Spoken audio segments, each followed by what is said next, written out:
अस्सलामुअलैकुम। कैसे हैं सब? उम्मीद करती हूँ अल्लाह के फ़ज़ल व करम से सब खैरियत से होंगे और खुश व खुर्रम होंगे अपने अपने घरों में।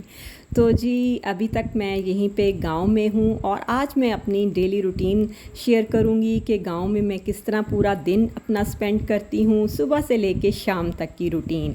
तो ये सुबह सुबह का टाइम है और मैं बहुत जल्दी यहाँ पर उठ जाती हूँ। नमाज़ पढ़ने के बाद फिर इधर वॉक करती हूँ सेन में। आपको पता है कि सुबह इधर इतना खुला सेन है और यहाँ पर वॉक करना इतना मज़ा आता है, इतना सुकून मिलता है ना। तो बस फिर मैं इसके बाद अपने लिए चाय बनाती हूँ और फिर इधर बैठ के बरामदे में चाय पीती हूँ। यहाँ से पूरा घर नज़र आता है, सामने दरख्त नज़र आते हैं और बड़ा अच्छा महसूस होता है, बड़ा ना मैं रिलैक्स फ़ील करती हूँ। इसके बाद तकरीबन ना 7:30 बजे मेरा भाई उठ गया। उसने कहा कि आज मुझे ना साहिवाल जाना है, तो आप ऐसा करें मुझे जल्दी से नाश्ता बना दें। तो बस उसके लिए मैंने फ्राई एग्स और ब्रेड वगैरह का नाश्ता बनाया, क्योंकि वो कह रहा था कि मेरा ना पराठा खाने को दिल नहीं कर रहा, तो आप मुझे ना ब्रेड से ही नाश्ता बना दें। बस उसको नाश्ता देने के बाद फिर मैंने अपने लिए पराठा बनाया और जो रात को मैंने दाल बनाई थी ना, और पता है पराठा और ठंडी ठंडी दाल मुझे तो बहुत ही मज़ा आता है, और वो भी पराठे के ऊपर डालकर खाने से। और दूसरा अचार हो साथ, और साथ में लस्सी हो। तो लस्सी सुबह सुबह आ जाती है तो मैं उसे ठंडी कर लेती हूँ और फिर जो है ना सारा दिन मैं और मेरी भाभी मज़े ले लेके पीते हैं। तो बस यहाँ पर मैंने नाश्ता रेडी कर लिया था। मेरी भाभी और मेरा भतीजा, मेरी बेटी अभी सो रहे थे, तो मैंने कहा मैं तो नाश्ता कर लूँ। तो इसके बाद जी मेरी भाभी भी उठ गई, उन्होंने भी नाश्ता वगैरह कर लिया। वो भी ज़्यादा अंडा ब्रेड ही नाश्ता करती हैं, लेकिन मैं यहाँ आकर ज़्यादा पराठे ही खाती हूँ। इस टाइम मेरे भाई ने चीचा बतनी से कुछ सामान ख़रीदा था और लड़के के हाथ ना घर भिजवा दिया था। तो मैंने अपनी भाभी से कहा, मेरी भाभी का नाम इरम है, तो मैंने इरम से कहा कि इरम तुम ऐसे करो कि ग्रॉसरी का सामान निकाल लो और मैं ना सारी सब्ज़ी निकाल के ना वो संभालती हूँ, और जो धोने वाली है उसे वॉश करके अच्छे से फ्रिज में रख देती हूँ। तो ये है कि जब हम यहाँ पर आए थे, क्योंकि आपको पता है कि हमने बहुत ज़्यादा दिन तो यहाँ पर नहीं रहना था, लेकिन ये अब हमारा 15 डेज़ का यहाँ पे ना स्टे हो गया था। पहले तो हमने 1 वीक ही रहना था, तो फिर हमने स्टार्ट में सिर्फ 1 वीक का सामान मंगवाया था। तो अब जो है ना 1 वीक का सामान और फिर जो सब्ज़ी साथ साथ चाहिए होती है वो यहीं से हम ख़रीद लेते हैं। आपको पता है यहाँ पे गांव में बड़ी अच्छी और फ्रेश सब्ज़ी मिल जाती है, थोड़ी महंगी होती है लेकिन बड़ी अच्छी सब्ज़ी मिल जाती है। तो फिर हमने जो चीज़ चाहिए होती है ना वो हम यहाँ से मंगवा लेते हैं। आज मैंने सोचा हुआ था कि मैं हलवा पूड़ी, आलू की भुजिया और चने बनाऊंगी। तो मैंने कहा आज जो है ना ये लाहौरी नाश्ता मेरी तरफ से आप सब के लिए होगा।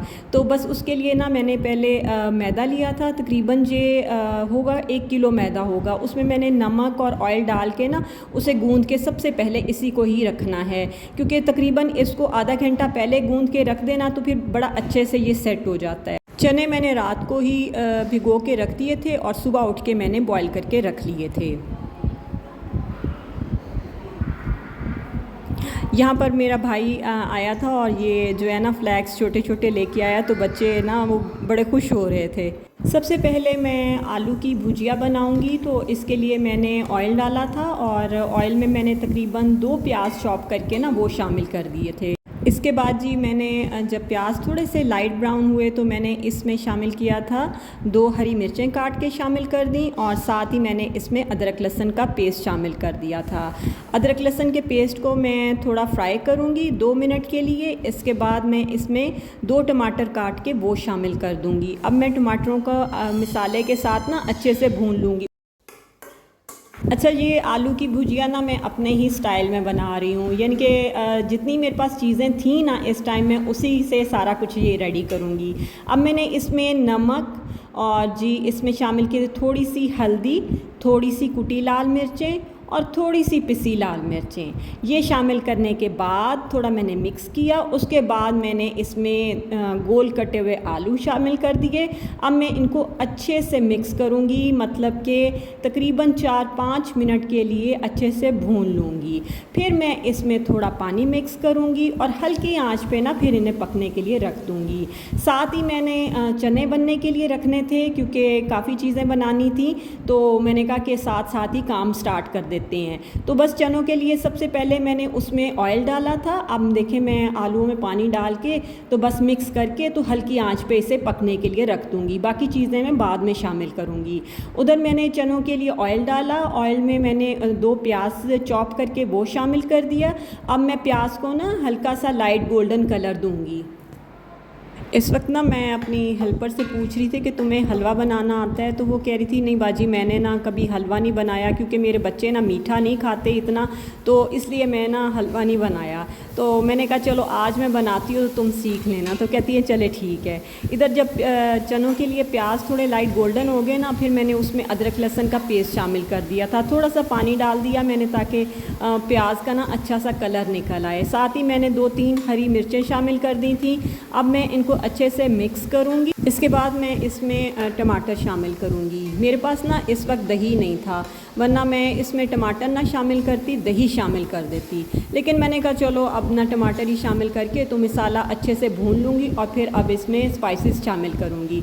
1 चम्मच भर के मैंने नमक का डाला था, 1 चम्मच मैंने लाल मिर्चों का डाला था, थोड़ा सा मैंने इसमें काली मिर्चें भी शामिल की थी, थोड़ी सी हल्दी शामिल की थी और पिसा गरम मसाला मैं और जो है कसूरी मेथी बाद में शामिल करूँगी। थोड़ा सा पानी डाल के मसाले को मैंने अच्छे से भून लिया था और दोनों को मैं साथ साथ चीज़ें चेक कर रही थी। अब मैं चेक करने लगी थी कि भी आलू गल गए हैं या नहीं।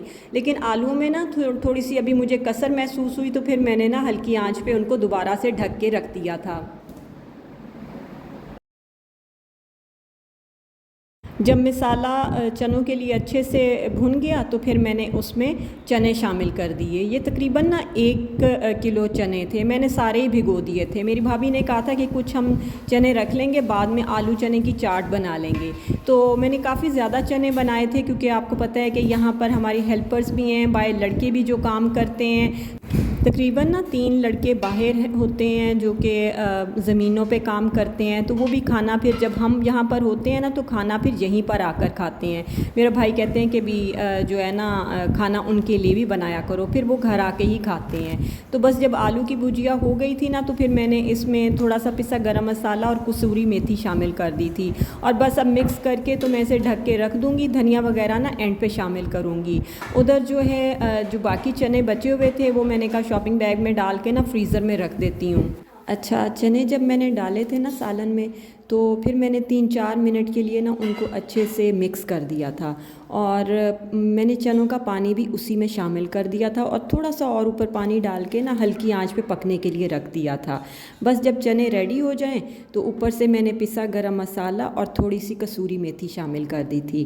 तो वो बड़े मज़ेदार से जब रेडी हो गए, तो मेरी साथ हेल्पर खड़ी थी, तो वो कहती कि बाजी मुझे ना थोड़े से आप चने डाल के दे, मैंने खाने हैं, क्योंकि उसे इस वक्त भूख लग रही थी और ये सब चीज़ें तैयार करते हुए थोड़ा टाइम तो लगता है। हलवा बनाने के लिए तकरीबन मैंने 2 कप सूजी ली थी और इसमें मैं तकरीबन 1.5 कप ऑयल का डालूंगी। घी नहीं था, तो मेरी भाभी ने कहा कि ऑयल का ही बना लेते हैं कि छोटे उज़ैफ़ा ने भी खाना है, तो फिर ऐसे ना हो उसका गला ख़राब हो जाए। तो बस मैंने घी डाला और उसमें सूजी डाल दी और मैंने ना उसको भूनना शुरू किया। अब हल्की आंच पे भूनूंगी क्योंकि सूजी को भूनते हुए थोड़ा टाइम ज़्यादा लगता है।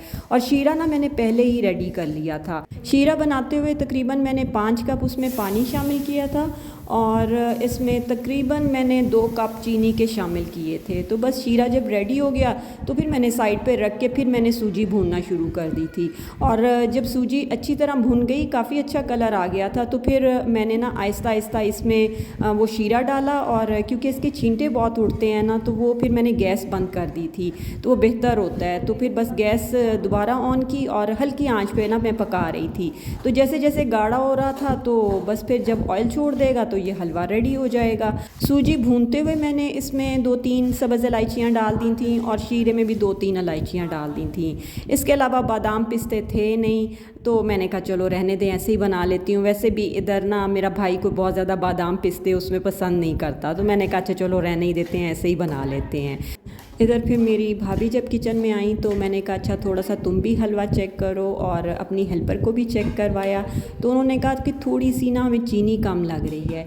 तो फिर मैंने ऊपर से ही चीनी डाल के ना हलवे को मज़ीद पका लिया था। तो बस हलवा भी जब रेडी हो गया तो फिर मैंने पूड़ियों के लिए पेड़े बनाना शुरू कर दिए, क्योंकि माशाल्लाह काफ़ी हम फैमिली मेम्बर्स थे और हमारी हेल्पर्स भी थी, तो काफ़ी पूड़ियाँ बनानी थी तो थोड़ा टाइम लगना था। तो पहले ही मैंने ना सारे पेड़े रेडी कर लिए। तो बस फिर मैंने बेलन से बेलते हुए, और मैंने सिर्फ ऑयल ही लगाया था, बल्कि वो मेरी हेल्पर कह रही थी कि यहाँ पर गांव में जब वो कूंडे होते हैं तो जब ये हलवा पूड़ी बनते हैं तो वो जो बाजी पूड़ियाँ बनाती हैं ना वो थोड़ा सा खुशका भी लगाती हैं। तो मैंने कहा नहीं, मैं नहीं लगाती हूँ, मैं ऐसे ना ऑयल ही सिर्फ लगा के ना तो पूड़ियाँ तलती हूँ, इससे ना पूड़ियाँ बड़ी अच्छी बनती हैं। और इस टाइम ना किचन में इतनी शदीद गर्मी हो चुकी थी ना, तकरीबन 2-2:30 का टाइम था। तो मैंने कहा कि मैं लस्सी पीती हूँ, ठंडी ठंडी लस्सी पीऊँ ताकि थोड़ा सा सुकून मिले। बहुत ही ज़्यादा ना पसीना भी आ रहा था। बस ऑयल चेक करने के लिए मैंने थोड़ा सा उसमें वही पूड़ी वाला आटा डाला था। तो जब वो मुझे महसूस हुआ कि सही गर्म हो गया तो मैंने पूड़ी डाल दी थी। पहली ज़रा मेरी पूड़ी बड़ी बड़ी थी, तो बाद में फिर मैंने ना छोटा साइज़ कर दिया था। वैसे भी जब पहली दफ़ा 1-2 दफ़ा पूड़ियाँ डालते हैं ना तो बहुत ज़्यादा फूलती नहीं है। तो जब तीसरी चौथी पूड़ी होती है ना तलने के लिए डालें ना तो वो फिर फूलना शुरू हो जाती हैं। लेकिन माशाल्लाह ये सारा कुछ ना बहुत ही अच्छा बना था। और जो है मेरे भाई भाभी और सबको ना, जो मेरी हेल्पर्स वगैरह थी और जिनको भी हमने खिलाया, बहुत ही मज़ा आया। और फिर बाद में एक पूरा हमने ट्रे सजा के अपने फूफो की तरफ भेजा, क्योंकि मेरी फूफो की बेटियां भी गांव में आई हुई थी, उनका घर भी हमारे घर के नज़दीक ही है। तो वो फिर पूरा ट्रे सजा के ना उनकी तरफ भी मैंने भेजा। तो इंशाल्लाह ताला उनकी घर भी जाऊंगी तो फिर आपको वहाँ भी सारा दिखाऊंगी कि किस तरह उनका सारा सिस्टम है। तो बस बड़ा मज़ा आता है यहाँ पर, एक दूसरे के घर जाते हैं। आपको पता है शहरों में तो इस तरह का कोई नहीं होता कि ना घर रिश्तेदारों के इतने इतने नज़दीक होते हैं कि इस तरह करके जाएं। और आसपास भी जाना कोई, आपको पता है मेरा बहुत ज़्यादा नहीं होता। मैंने आपको पहले भी बताया था कि कोई आदत नहीं है, सिर्फ टेरेस पे खड़े होके मैं इधर उधर बातें कर लेती हूँ अपने नेबर से ना। तो पूड़ियाँ देखें कैसे फूल रही थी और बड़ा मज़ा आ रहा था और बहुत ही खूबसूरत बन रही थी। तो बस फिर हमने अंदर यानी कि दस्तरखान लगाया। इस वक्त देखें ये मैं सारी चीज़ें आपको दिखा रही हूँ, ये सारी चीज़ें रेडी हो चुकी हैं। तो जो है हम खाना खाते हैं अपने भाई और भाभी का जो रूम है उधर एसी लगा हुआ है, तो बस वहीं पे दस्तरखान बिछा लेते हैं और वहीं पे सब मिलके ना फिर हम खाना खाते हैं। और रात का खाना फिर बाय सेन में हम चेयर्स और चारपाइयाँ वगैरह बिछा के फिर रात का खाना उधर खाते हैं। तो मैंने यही सोचा था कि अब माशाल्लाह ये काफ़ी बन गया है, तो ऐसा करते हैं कि चने तो बने हुए हैं, रात को चावल बॉईल कर लेंगे और फिर चने डाल के ना खाना खा लेंगे। ये तकरीबन ना शाम 6 बजे का टाइम है। तो मैं असर की नमाज़ पढ़ने के बाद फिर ये ना मेरे भाई की वैसे ड्यूटी होती है, वो सेन में सारा छिड़काव करता है पानी का, इसके अलावा चारपाइयाँ चेयर्स पंखा वगैरह लगाना।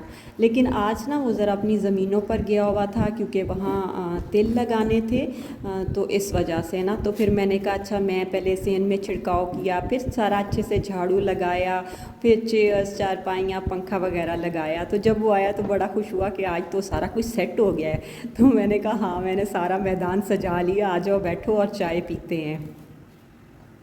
इसके बाद जी मेरी ड्यूटी होती है कि मैंने चाय बनानी होती है। 6 बजे गैस आ जाती है और फिर रात 10 बजे तक रहती है। तो मैंने बड़ी मज़ेदार सी चाय रेडी की क्योंकि इस वक्त मेरा बहनोई भी आया हुआ था, साथ में हमने ये मिठाई रखी और बाहर बैठ के ज़रा चाय पीते हैं ना, मक्खियाँ होती हैं लेकिन उनको भी उड़ाना पड़ता है। तो बस गाँव में ये बातें तो होती हैं। फिर तो अगर आज की वीडियो आपको अच्छी लगी हो ना तो लाइक कीजिएगा। फिर मिलते हैं। ओके, अल्लाह हाफ़िज़।